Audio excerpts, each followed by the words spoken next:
Xavfsiz va sog'lom yurt keng qamrovli tezkor profilaktik tadbirlar davomida qo'shni respublikalar hududi orqali transmilliy jinoiy uyushma a'zolari tomonidan katta miqdordagi giyohvandlik vositalari kontrabanda yo'li bilan respublikamiz hududiga olib kirilishiga chek qo'yildi. Ichki ishlar vazirligi tezkor qidiruv departamenti va uning hududiy bo'linmalari, davlat xavfsizlik xizmati, shuningdek bojxona qo'mitasi xodimlari bilan hamkorlikda o'tkazilgan tezkor qidiruv tadbir natijasida muqaddam jinoyat kodeksining 273-moddasi 3-qismi bilan sudlangan 1987-yilda tug'ilgan fuqaro transmilliy jinoiy uyushmaning O'zbekistondagi tashkilotchisi ekanligi aniqlandi. U o'zining bu kabi jinoiy harakatlarga turmush o'rtog'ini ham sherik qilib kelgan. Ushbu shaxs xalqaro jinoiy uyushma tuzgan holda davomli tarzda giyohvandlik vositalarini O'zbekiston Respublikasi hududiga olib kirish bilan shug'ullanib kelgan. Tezkor tadbir ishtirokchilari tomonidan Farg'ona viloyat Qo'qon shahrida o'tkazilgan tadbirda narko jinoiy guruh tashkilotchilari bo'lgan er-xotin narko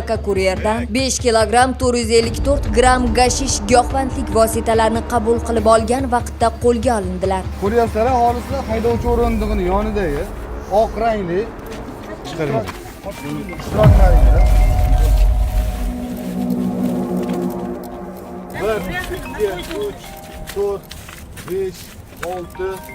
7 dona bo'lakda ko'ryapsizlar, qo'ng'ir rangli o'tkir xilli mana xillar ko'rishingiz mumkin. Ikkinchi holisi nima edi kelyapti?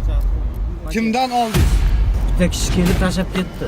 Shundan so'ng tezkor tadbir davom ettirilib, narko jinoiy guruh tashkilotchilari bo'lgan ushbu oilaning yashash xonadoni ko'zdan kechirilganda yotoqxonasidan 1 kilogrammga yaqin gashish giyohvandlik vositalari, tarozi, opiy giyohvandlik vositasi bilan qoplangan oshxona anjomlari, 84 dona paketlarga bo'lingan mo'miyo, 3 dona telefon va 15.600 AQSh dollari hamda 72 million so'm pullar protsessual tartibda rasmiylashtirib olindi. O'tkazilgan tezkor tadbir natijasida 6 kilogramm 352 gramm gashish giyohvandlik vositalari iste'moldan olib qo'yildi. Mazkur holat yuzasidan narko jinoiy tashkilotchisiga nisbatan O'zbekiston Respublikasi Jinoyat kodeksining 273-moddasi 5-qismi bilan jinoiy ish qo'zg'atilib, qamoqqa olingan. Respublikamiz hududlari bo'ylab o'tkazilayotgan xavfsiz va sog'lom yurt keng qamrovli tezkor profilaktik tadbirlar doirasida yana bir qo'shni davlat fuqarosi O'zbekistondagi narko jinoiy guruh tashkilotchilari bilan o'zaro kelishgan holda jinoiy faoliyatini amalga oshirayotgan vaqtda fosh etildi.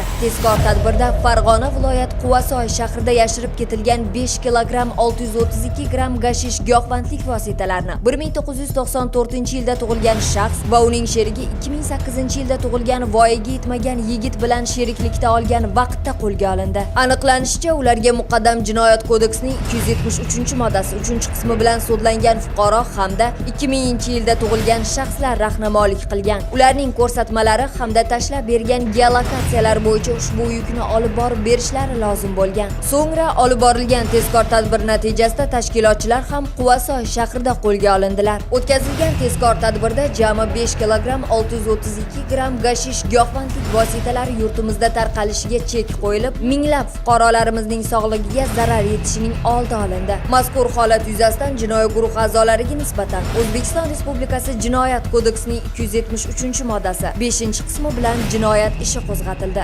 Giyohvandlik har qanday jamiyatning ijtimoiy-iqtisodiy taraqqiyot yo'liga g'ov bo'lishi bilan birga, ayniqsa yoshlarning salomatligi va kelajagiga rahna soladi. Shu bois ushbu illatga qarshi mamlakatimizda keskin kurash olib borilmoqda. Agarda siz ham shubhali faoliyat yoki shaxslar haqida ma'lumotga ega bo'lsangiz, Stop Narkobot Telegram kanaliga yoki ekranda ko'rsatilgan call center ishonch telefon raqamlariga xabar berishingizni so'rab qolamiz.